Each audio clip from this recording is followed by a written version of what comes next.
Bonjour à tous et bienvenue sur la tribune de Coruscant pour cette nouvelle vidéo de review dans laquelle on va discuter de l'épisode 8 d'Andor. Et pour... C'est bon, il en reste 3. Non, en plus 4 9, 10, 11, 12 Oui, il reste 12. Il en reste 4. Et pour ce faire, bien évidemment, je suis en compagnie de The Max Rebo Collection. Eh ben, ça va bien? Ça va. Puisque là, on vient de voir Andor, Tales of the Jedi. Oui. On va parler d'Andor. Ouais, voilà. Ouais, on va essayer de voir le positif de cette soirée. Alors, comme d'habitude, on va faire une première partie sans spoilers dans laquelle on donnera notre avis global sur ce nouvel épisode. Et bien évidemment, ça fera suite avec une partie avec spoilers dans laquelle on ira bien plus en détail sur tout ce qu'on a à dire. Ce 8e épisode s'intitule donc Narkina 5 et c'est quand même quelque chose de très important dans l'épisode, mais bon... difficile d'en dire plus dans une partie sans spoil, puisque sinon c'est quand même un des éléments majeurs. Commençons par l'avis global. Qu'est-ce que tu as pensé de cet épisode 8 ? C'est bien. C'est bien ? Alors développe un peu. Parce que c'est bien, c'est un peu... Ouais, c'est synthétique. Non, c'était un bon épisode qui, ce qu'il y a d'intéressant, reprend vraiment toutes les intrigues des persos. Et en plus, elles avancent de façon à chaque fois significative. Donc ça avance bien. Après ça reprend, je trouve, toujours les qualités qu'on retrouve dans tous les épisodes de cette série. Il n'y a pas eu de temps mort, on a toujours des persos qui ont des relations, des interactions assez intéressantes entre eux, qui font que c'est des persos c'est des persos toujours assez fouillés, c'est bien écrit. On est toujours un peu surpris par certains persos, par les rapports de force, les choses, la façon dont les choses évoluent. Et c'est une écriture intelligente, ce qui fait que c'est vraiment une série qui a un plaisir à suivre pour toutes ces qualités-là. Au niveau du rythme, c'est toujours un peu lent. Hein. C'est il faut s'y faire. Il n'y a pas en plus. Alors dans cet épisode, on poursuit ce qui a été introduit la fois précédente. On va, pour le coup, on n'a pas le droit de grosses scènes d'action à des moments, mais on a toujours une tension qui maintient l'intérêt de ce qu'on voit. Et le fait que les intrigues avancent bien, avec même de nouveaux personnages qui vont faire leur entrée, c'est vraiment un plaisir à suivre. Et aussi, je trouve que toujours visuellement, la série s'en sort bien à nous présenter avec des effets pas minimalistes, mais le fait de jouer avec beaucoup de décors naturels, tu sens que le décor d'une certaine planète, pour pas en dire plus pour l'instant, ils ont bien fait de le construire à 100% et il rend très bien. Et, c'est ça. C'est un joli endroit, quoi. En fait, à chaque fois, tu vois pas trop la transition entre les effets, j'allais dire, numériques et les effets réels. Les incrustes sont à chaque fois assez jolis, assez soignés. Visuellement, c'est beau à voir. Donc, vraiment, toujours un plaisir de suivre cette intrigue et de nous montrer aussi, en plus, des choses qu'on n'a pas trop... toujours des intrigues qu'on n'a pas trop l'habitude de voir jusqu'à présent. Dans Star Wars, peut-être. Dans Star Wars, oui. Et avec, en plus, c'est toujours fait sous le propre angle de la série Andor, même si c'est des choses qu'on a pu éventuellement croiser dans des séries animées, dans d'autres... sur d'autres médias, c'est toujours avec son angle propre qui fait que c'est encore pire. C'est encore pire, mais que c'est intéressant à voir et qu'on n'a pas l'impression justement d'avoir déjà vu ça en série live ou même dans Star Wars à chaque fois. Globalement, j'ai beaucoup apprécié aussi celui-là.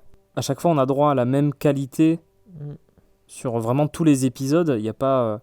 C'est vraiment symptomatique, je pense, de la façon dont a été conçue la série aussi, où c'est vraiment une histoire divisée en 12 et vraiment tout se tient d'une très bonne façon.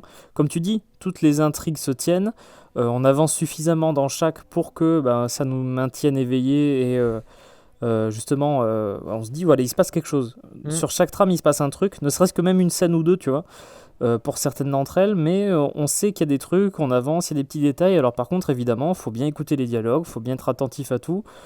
C'est une série qui se fait beaucoup sur les non-dits, même des fois, dans les dialogues, et beaucoup de choses comme ça, donc c'est très subtil et très... moi j'adore, franchement, encore une fois, quoi, c'est toujours toujours le même commentaire qu'on peut dire par rapport à ces épisodes-là. Il y a une qualité quand même d'écriture et même visuelle, même d'acteur, enfin bref, petite surprise d'acteur d'ailleurs dans cet épisode-là, oui. mais Quelqu'un qui n'a pas aimé la série effectivement depuis oui. ses débuts ne va pas pouvoir rentrer dedans. Est-ce que c'est si mal que ça dans un sens où vraiment la série a son ton, a sa façon de faire et s'y tient du début à la fin? Je trouve que, écoute, ça plaît pas, tant pis quoi, mais en tout cas ça propose quelque chose de neuf. Pour ce qu'on a eu jusqu'à maintenant dans les séries Star Wars, tant mieux pour ceux à qui ça plaît Andor, et écoute, s'il y en a qui ça plaît pas, tant pis quoi, je veux dire, faut qu'il y ait un peu de tout pour tout le monde, et vu que c'était pas abordé cette façon de faire, enfin en tout cas vu que cette façon de faire était pas utilisée jusqu'à maintenant, je trouve que voilà, ça trouvera son public, et puis s'il y en a moins, tant pis, mais dire ça donne la série qu'on a là, je suis pas mécontent quoi, tu vois. Après tu vois, je trouvais que sur cet épisode-là, on avait dit la semaine dernière que, c'était d'après ce qu'avait dit Gilroy, que le 7 était une espèce de stand-alone et que le 8 marquait le début d'un nouvel arc. Alors pour le coup, je trouve que les frontières se brouillent de plus en plus. Alors peut-être pour l'intrigue sur Cassian à la limite, où ça va être sans doute résolu sur 3 épisodes. Mais sinon, à part ça, je veux dire, le reste des intrigues, ça continue par rapport à ce qu'on a eu dans le précédent et encore ceux d'avant. Donc, oui, non. Clairement, tous les autres protagonistes, tu suis leur intrigue depuis, même j'allais dire, tout s'est mis en place avec l'arc sur Aldani. Donc oui, il y aura peut-être Cassian qui a son propre arc, qui est un peu le fil rouge des épisodes là à venir, mais... clairement, depuis le début de la série, tu as une montée en puissance de certains persos, et dans chaque épisode, ils sont plus ou moins présents, mais dans chaque épisode, ils sont toujours là, et on voit leur histoire progresser, et là, pour le coup, chez certains, les choses... Ça avance, ouais, avance bien. Bon, du coup, je pense qu'on peut résumer ça en disant qu'on a quand même globalement bien apprécié ce nouvel épisode. Bien. Et ça va être dur d'en dire plus, je pense, dans une partie sans spoil. Surtout en plus, on a beaucoup de choses à dire, je pense, dans cette nouvelle partie. Donc à partir de maintenant, on commence la partie avec spoilers. Donc c'est pour ceux qui ont déjà vu l'épisode ou ceux qui n'ont pas grand-chose à faire d'être spoilés. Alors, cette fameuse prison, ça y est, on y va. Hein. Cassian va en prison. Pendant ce temps-là, on voit un peu de Mon Mothma, on voit un peu de Cyril Karn, on retrouve Bix Kalin et Tedramiro. En gros, voilà, on poursuit sur toutes les intrigues, Luthenril aussi. On retrouve Vel et Cinta. Donc, tout progresse dans cet épisode. C'est tout le monde là qui revient durant l'épisode. Tout le monde est là. Ouais. Peut-être l'intrigue la moins présente, c'est peut-être Tedramiro et Cyril Karn. Puisqu'on reprend Cyril Karn dans son boulot de merde sur Coruscant. Mais alors là, pour le coup, très rapidement, lui... ça a bifurqué, ouais. Ça a bifurqué, et ce qu'on disait quand même depuis pas mal de temps, c'est le fait que son intrigue et celle de Tedramiro se rejoignent. Et effectivement, lui, visiblement... Il a attiré l'attention du BSI. Bah oui, et il utilise les ressources qui sont à sa disposition sous des principes, des excuses à chaque fois totalement bidons, pour retrouver Cassian. Il n'a pas fait 5, mais 6 recherches. C'est ça. En comptant celle de ce matin. Est-ce que ce serait pas ça une obsession, tu vois? Ouais, c'est ça. Il est vraiment pugnace, il veut laver son nom. Et effectivement, c'est le type qui faisait bien son boulot et qui ne digère pas que il a été rétrogradé et qu'il ait tout perdu à cause de Cassian, à cause de l'incompétence de son supérieur sur Morlana. Donc, tout que le rapport du BSI était complètement pourri. C'est ça. Donc, de ce qu'on apprend. Et pour le coup, moi quand même l'impression que Dedramiro se reconnaît un peu en lui, et donc c'est pour Côté ça ambitieux. que son côté ambitieux, son côté pugnace, tenace. Et je veux bien faire aussi. Ouais, donc en tout cas, elle le convoque au BSI, et bon, ce qui pourrait être une alliance a l'air de se dessiner quand même. Bon, elle se fout de lui totalement. Enfin, voilà, c'est encore un outil, un moyen d'avoir des informations et tout ça. Mais pour le coup, Il y a moyen que ouais, ça évolue il y a autrement, moyen ça. que ça évolue, parce que lui se montre très, très entreprenant. Il Très ose volontaire, ouais. presque la défier pour rejoindre l'Empire, et pour le coup Hum. C'est aller peut-être ce qui jusqu'au va bout arriver, hein. de sa quête pour retrouver Cassian. Surtout que j'imagine, alors là pour l'instant, après on retrouve des draps sur Férix et qui On la voit même participe aussi au à... BSI Oui, c'est vrai. avec Hugh Laren, Ouais. et effectivement, où elle a demandé peut-être un budget un peu trop conséquent pour. Ouais. Enfin, c'est assez hallucinant de voir que, bon, On a les détails, hein. visiblement, elle a raison. Alors, est-ce que c'est parce que c'est une femme au milieu d'un monde d'hommes, ou Peut-être, ouais. toujours, malgré qu'elle ait raison, qu'elle ait été la plus clairvoyante, on la rabaisse toujours d'une manière ou d'une autre, tu vois, en disant que, bon, bah, oui, mais Parce qu'elle est un peu trop aussi... ouais, en disant, bon, bah, un ouais, peu arrogante aussi, un hein. peu, bah, oui, clairement un peu arrogante, et Mais tu sais, elle a ce côté de l'arrogance de la personne qui est plus intelligente que les autres. mm. Ah, Parce que par rapport à la majorité des mecs du BSI, là pour l'instant, elle est quand même au-dessus, hein. Donc mm. elle a un peu cette arrogance des gens trop intelligents, tu Et vois. elle dépense trop. Ah Bah ouais. là, moi je le ressens presque comme ça, Hugh Laren, ouais. Il Enfin, s'emmerde un peu, il lui, non? s'emmerde, lui. Et tu vois, c'est typiquement ce qu'elle leur reprochait. C'est aussi cette façon de faire à l'ancienne. Et, Ils ont un côté très passif en plus, je trouve, pour du BSI, hein. oui, oui, oui. Parce que t'as l'impression que les mecs, ils étaient là, oui, bon alors... Même le coup, tu sais, de la base de Stirgard, je crois, ça s'appelle. Oui. Où, en fait, en gros, ils ont pas pu retracer le vol parce qu'ils l'ont pas déclaré. C'est ça, parce que. Tu te dis, mais les mecs, ils Et ont... visiblement, c'est pas la seule base à faire ça. Et Ouais, donc, ouais, ouais. elle pointe clairement leur Il y a un problème. dysfonctionnement. Et ouais. Bah, ils osent pas se faire réprimander derrière, donc ils disent rien, quoi. Mm. Un peu comme ce qu'on a vu sur les prémorts aussi. Ouais. C'est-à-dire, ils ont une tentative d'étouffer l'affaire.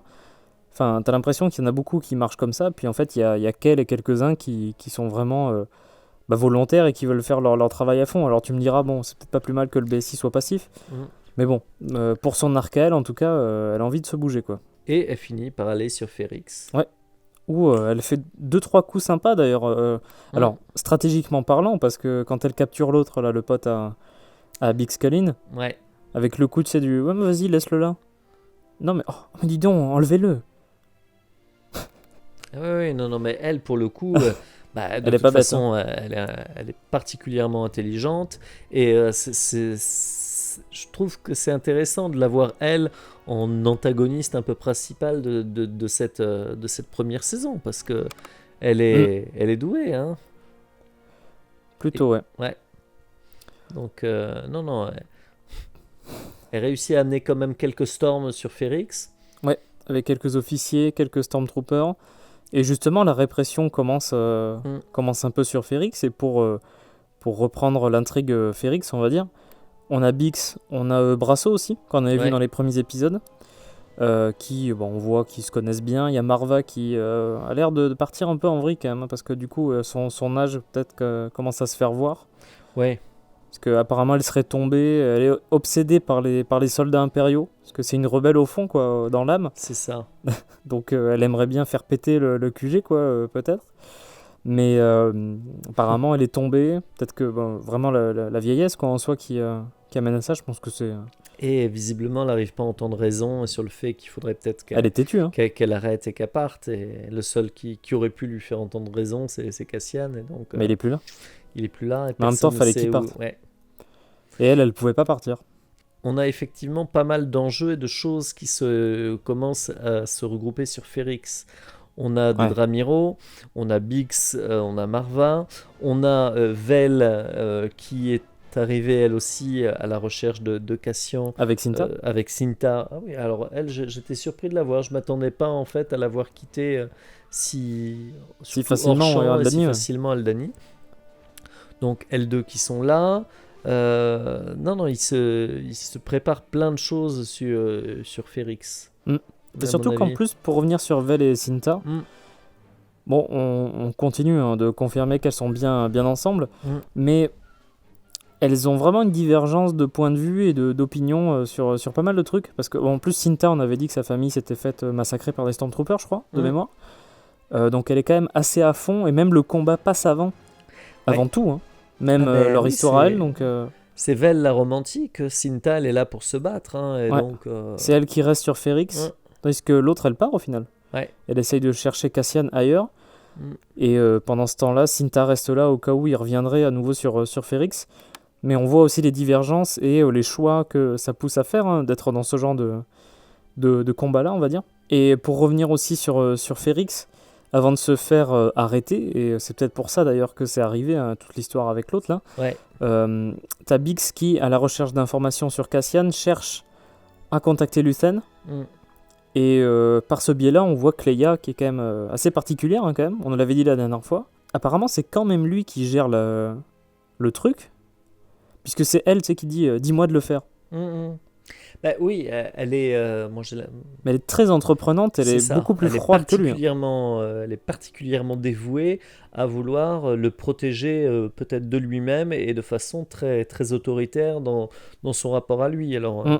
Bon, on l'avait vu est-ce sur qu'on l'histoire de apprendra plus Cassian. ouais. Est-ce qu'on apprendra plus de choses entre les deux personnages sur J'aimerais bien. Ouais. d'autres relations qui pourraient les unir enfin, mais c'est vrai que ça donne des scènes assez space parce que clairement au début, elle était un peu présentée comme une assistante passive, du moins qui C'est pas exactement ça, hein. ah ouais, qui enfin voilà, qui participait à ces projets et tout ça, mais elle est de plus en plus autoritaire. Alors bon, Quitte à lui faire des trucs dans le dos même, hein. Parce que c'est je ça. suis sûr qu'en fait, lui il sait que Vel et Machine là, sont à la recherche de Cassian, mais est-ce qu'il sait lui Hmm. qu'elles ont comme mission de le tuer? Alors, il a conscience au moins d'une Du risque. chose, Ouais. du risque qu'il a encouru à avoir donné son identité, à avoir approché Cassian. Et d'ailleurs, pour revenir à l'arc sur Férix Mhm. et sur Dedra Des Meero, Ramiro, ouais. Mhm. elle le cherche lui. Oui. C'est Luthen qu'elle veut. Cassian et Luthen, ouais. C'est ça. Alors, c'est marrant de voir que Karn, lui, n'a qu'une obsession, c'est Cassian. Cassian est la clé pour mener à Luthen, et ça, Dedra Meero l'a bien compris, parce que Ouais. voilà, Cassian, elle s'en fout, enfin, son seul intérêt, c'est qu'il peut l'amener à ce fameux réseau, C'est le démantèlement de tout le réseau quoi, qui l'intéresse en effet. c'est Ouais. ça. Donc, Chacun a des objectifs assez Mm. sympas non, à suivre, quoi. et vraiment, c'est ça qui est hyper plaisant dans la série, c'est que les relations entre les persos, on est loin d'un archétype un peu, enfin, de relations vraiment basiques. C'est Mm. ça qui est plaisant, de voir que les personnages ont plus d'une facette et Ouais. sont, bah, voilà, plus on avance dans les épisodes, plus on les découvre et sous des angles assez différents et assez surprenants pour certains. D'ailleurs, Lucen aussi qui fait un petit voyage Ah bah oui. pour voir les partisans de Saw Gerrera. Mm. D'ailleurs, il y va tout seul, Ouais.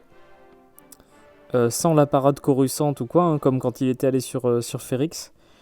Et première apparition de Saw dans la série. Encore Forest Whitaker qui le joue, il est toujours aussi barjot ce type. Mais très intéressant justement, leur dialogue est très space. Mm. Vraiment l'échange qu'ils ont, tu vois, limite t'as l'impression que l'un va prendre mal ce que dit l'autre, et en fait non, il rigole, Ouais. ou inversement, enfin bref. Ah ouais, enfin c'est Très c'est space, vachement hein. tendu. Hein. Ah oui, non, c'est très très très tendu. D'ailleurs, j'aime beaucoup le début. Ah, c'est toi sur Aldani? Mm. Non? Je croyais que c'était toi.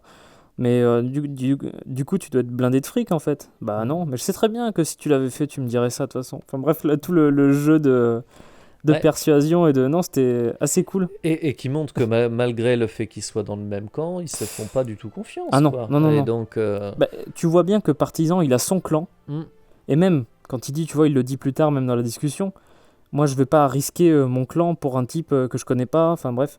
Surtout qu'en plus, tu vois aussi les dissensions, Lucien le rappelle, s'il perdait moins de temps à se battre avec les gens avec qui il est censé être d'accord, on va dire, peut-être que ça irait plus vite. Ouais, parce que clairement, Luten, lui, il prépare un autre coup. Et en fait, en Ouais. échange des... Un peu comme sur Aldani, mais... C'est ça, des armes et de ce qu'il apporte à Saw, lui, il veut un nom, enfin, il veut plutôt un homme Ouais. qui peut l'aider À faire ce truc-là, ouais. à faire son prochain coup et qui a l'air d'être enfin, un sabotage d'une centrale impériale. Ouais, c'est ça, Ouais. ouais. Et donc, enfin, ce qu'il veut, c'est encore faire plus de dégâts pour avoir un peu. Comme sur Aldani, en fait, Aldani ça a été l'étincelle et que finalement plus tout pète, quoi. que tout pète et que ça poussait en fait il veut pousser l'empire À à faire la le pire faute possible. et à avoir une répression aveugle, ce qui finalement aura un effet de faire monter les oppositions et la rébellion. Mais donc, c'est vrai que pour ça, il rejoint quand même assez Sceaux, enfin, sur la façon, la fin justifie les moyens et que... Ouais, euh, mais comme on le ouais, disait la dernière fois, So c'est plus un terroriste oui. Oui, bah c'est qui l'étape réfléchit d'encore pas après. au... Parce que lui, vraiment, Lucien, il a vraiment dans l'esprit, comme tu disais, Mm. c'est la fin qui justifie les moyens.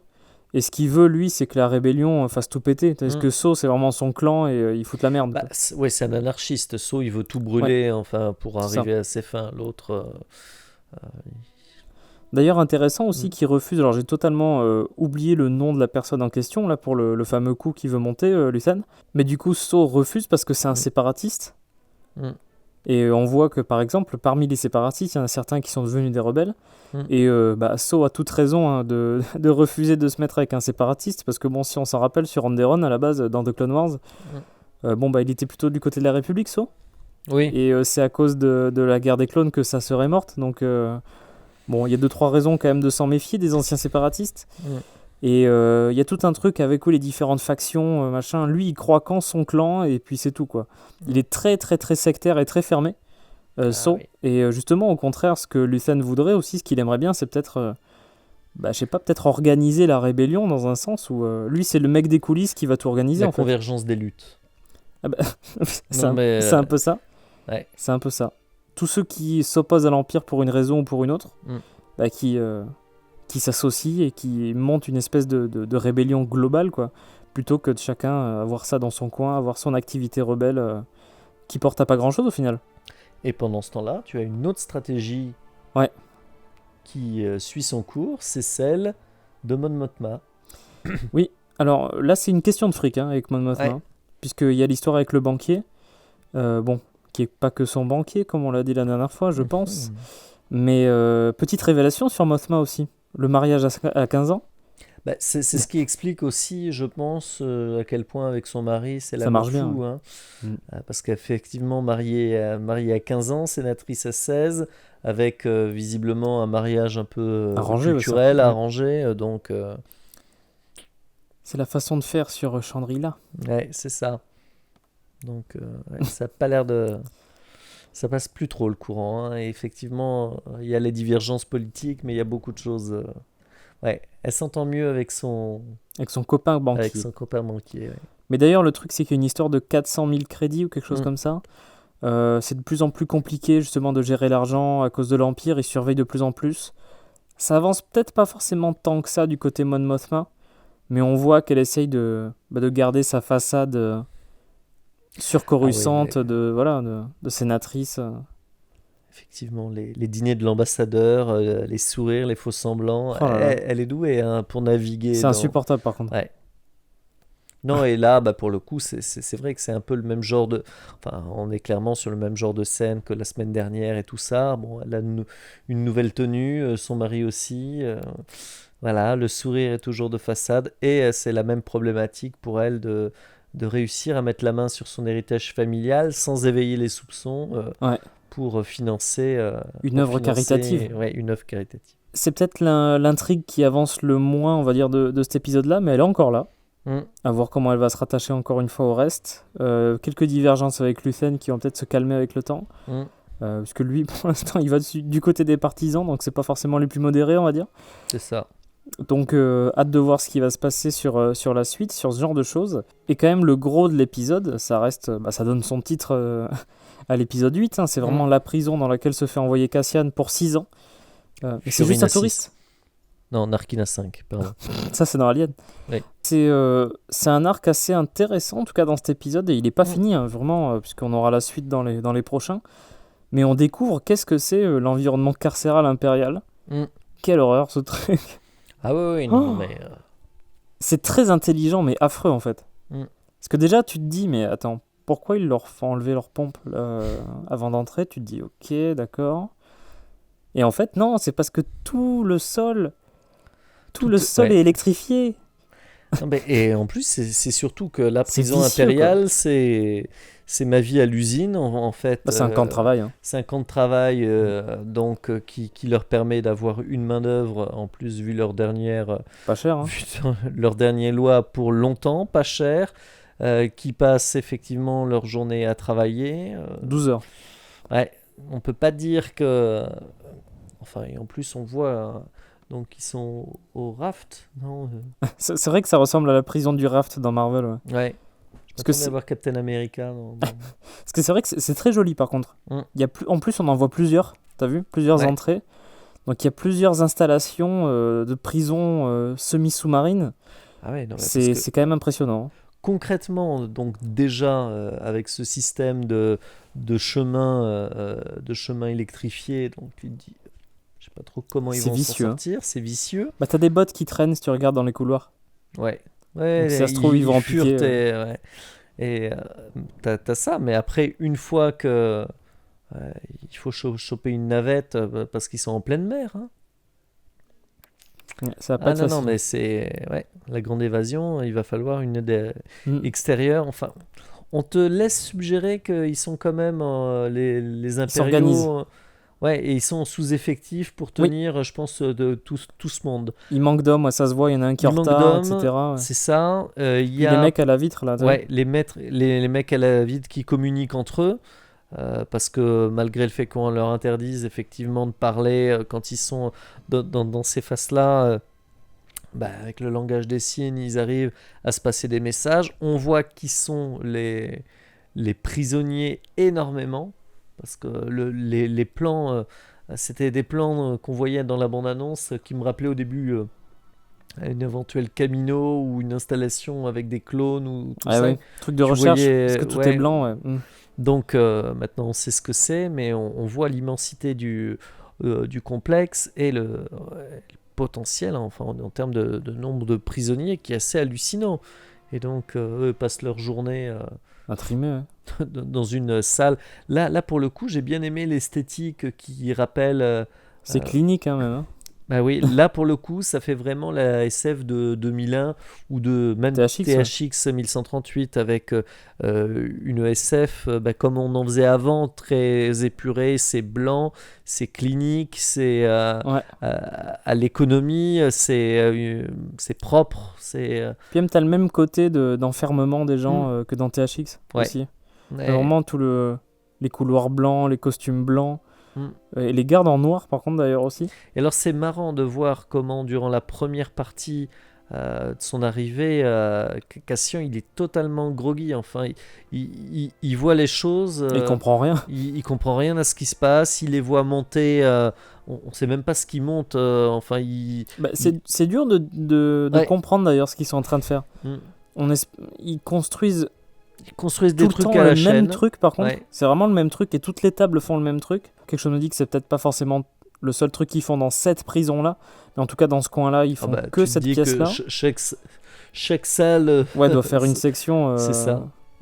Mais difficile de voir ce qu'ils font en fait, pour l'instant. Mais le travail à la chaîne, 12 heures par jour. Qu'il y a sur les panneaux des TIE Fighters. Tu sais. Non, je sais pas. Mais c'est vrai que c'est un truc en hexagone un peu. Ouais. Donc à voir après effectivement ce que ça donne. Ce que ça donne.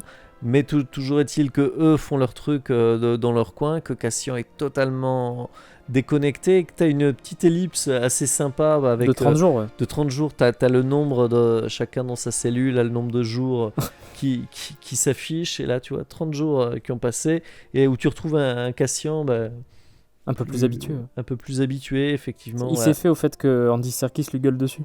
Ah ouais, Andy Serkis, qu'est-ce qu'il fout là? Et Melchi Et Melchi, oui. de Rogue One, ouais. Melchi, Qui c'est était là à beau, QC, ouais, qui était à QC, qui était un bon ami que j'ai croisé à Génération Star Wars. J'ai une vidéo avec. Ouais. Et même, il avait même rencontré Max. Mais du coup, ouais, le sergent Melchi, Scott Melchi de Rogue One qui est là, qui a été dans la même prison que Cassian, donc ils se connaissent depuis un petit moment alors. Bah oui, oui. Bah, c'est ce qu'il sous-entendait dans Ouais, Rogue ils se One, connaissaient, hein, ouais. qui se connaissaient depuis pas mal de temps. Et donc, on assiste à leur première rencontre. Mais Gollum, quoi. Et Gollum. Enfin, Snoke. Mais il y a même un acteur, moi, il m'a semblé que l'un des matons, c'est Crabbe ou Goyle de Harry Potter. À vérifier. Celui ça. qui est pas en prison, Ouais. justement. J'ai beaucoup aimé toute la présentation et le fonctionnement de la prison. Parce que c'est vraiment un truc infâme, en fait. Mm. Il y a même pas de porte aux cellules parce qu'il n'y en a pas besoin. Dès qu'ils sont dedans, en fait, le sol devient brûlant. Ouais. Et si tu te jettes dessus, tu meurs. Il y en a un qui se suicide comme ça, d'ailleurs. Ah Un ouais, suicide en live dans Star Wars, c'est... Merci Andor. Bah, c'est glauque, hein. Ah ouais. On en avait eu dans The Clone Wars. Mais c'était une série pour enfants. C'est ça. Oui, Pour enfants. pour enfants. Là c'est la série adulte, donc il y a des suicides, Non, mais on parle de prison, c'est glauque, c'est... Ouais. tout va bien. C'est super intéressant, en tout cas, de voir. En plus, t'as vu le coup aussi du... Ouais, bon, bah, nos sentences, elles ont doublé. À cause du truc. Tu te dis, ah d'accord, très bien, comme ça. Rétroactif, en plus. Mm.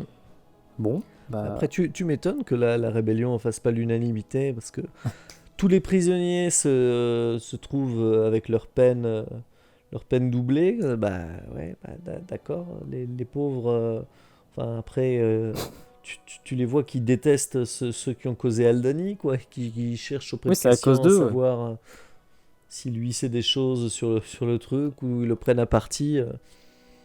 Vaut mieux pas qu'ils disent qui y était.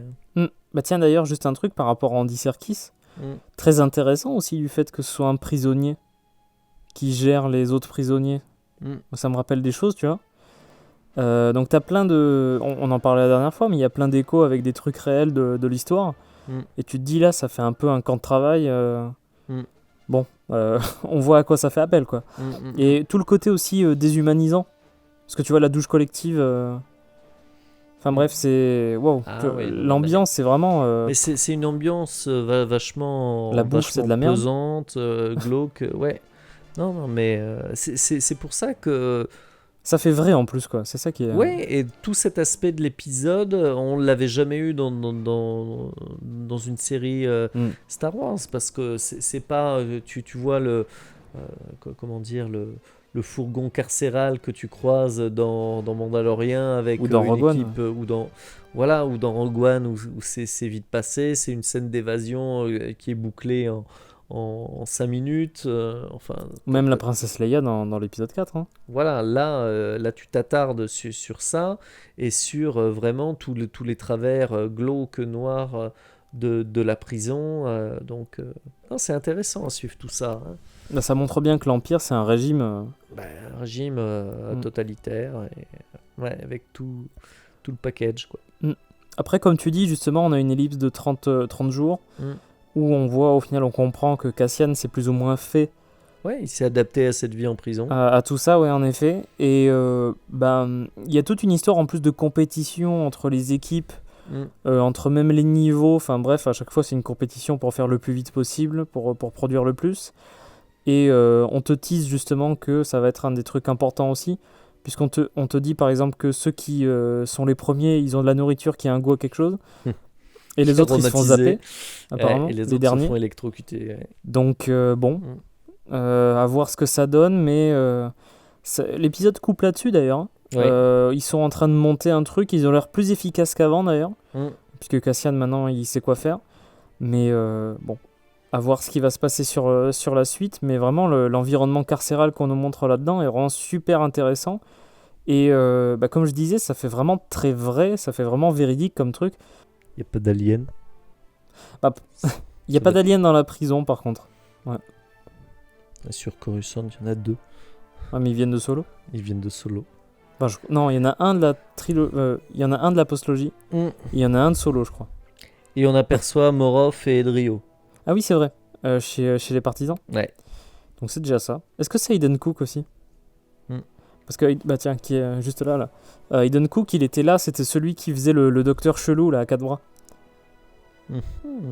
Donc, vu que c'était lui qui jouait Ben Thick et Edrio dans Rogue One, peut-être qu'ils l'ont rappelé pour ce rôle-là, vu qu'il bosse déjà sur la série en plus. Si vous connaissez pas, il faut aller à la génération Star Wars. On rencontre beaucoup Voilà. de monde, comme le sergent Melchi, comme Edrio de Tube. Voilà. Or, difficile d'en dire plus, en tout cas, sur cette intrigue de Cassian, parce que c'est somme toute assez simple, on va dire, sur ce qui nous est présenté. Mm. On y passe pas mal de temps pour t'expliquer comment ça marche, comment c'est dans cette prison-là. Et bah, ça prend le temps comme il faut, quoi, comme d'habitude, hein, sur Andor. On te prend le temps qu'il faut pour présenter les choses, le contexte, les personnages, etc. On te présente quand même pas mal l'équipe avec qui doit bosser Cassian pour l'assemblage des trucs, là. Donc bon, à voir. Est-ce que ça fera le même effet? Parce que pour l'instant, à part Melchi, j'ai retenu pas vraiment grand monde, tu vois. Mm. Est-ce que ça fera peut-être le même effet que sur Aldani, où on ira Oui. un peu plus en détail sur tous ces personnages-là dans la suite, peut-être? Bah, à voir effectivement s'il va être encore sur 1 ou 2 épisodes en cellule et ouais, de voir comment cette intrigue se conclura. Est-ce qu'il va réussir? Est-ce qu'il Comment va y ils vont avoir s'évader? une révolte? Est-ce qu'ils vont s'évader? Est-ce que ouais, beaucoup d'interrogations. Mais enfin ouais, c'est toujours intéressant. intéressant à suivre tout ça. Du coup, je pense qu'on a à peu près dit tout ce qu'on voulait dire sur ce nouvel Mm. épisode d'Andor. Je pense que Mm. je parle pour nous deux en disant qu'on a hâte de voir la suite, l'épisode 9, la Mm. suite de tout ça. Comment ça va se passer, comment ça va se développer, qu'est-ce qui se passe avec Bix à la fin, puisqu'elle reste avec des Dramiro qui va l'interroger. Est-ce que machin va se faire recruter par des Dramiro, là, Cyril Karn? Enfin bref, il y a plein de trucs justement qui restent en suspens et qui nous donnent envie de voir la suite. Et t'avais remarqué que Cassian, quand il se douche, on voit que dans son dos, il a les plans de la prison tatoués sur le corps. En tout cas, j'espère que cette vidéo de review vous aura plu. Si c'est le cas, n'hésitez pas à laisser un like, n'hésitez pas à commenter évidemment pour partager votre avis sur l'épisode.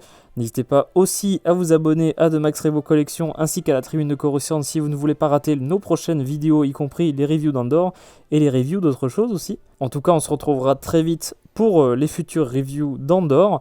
À très bientôt et que la force soit avec vous. Salut à toutes et tous.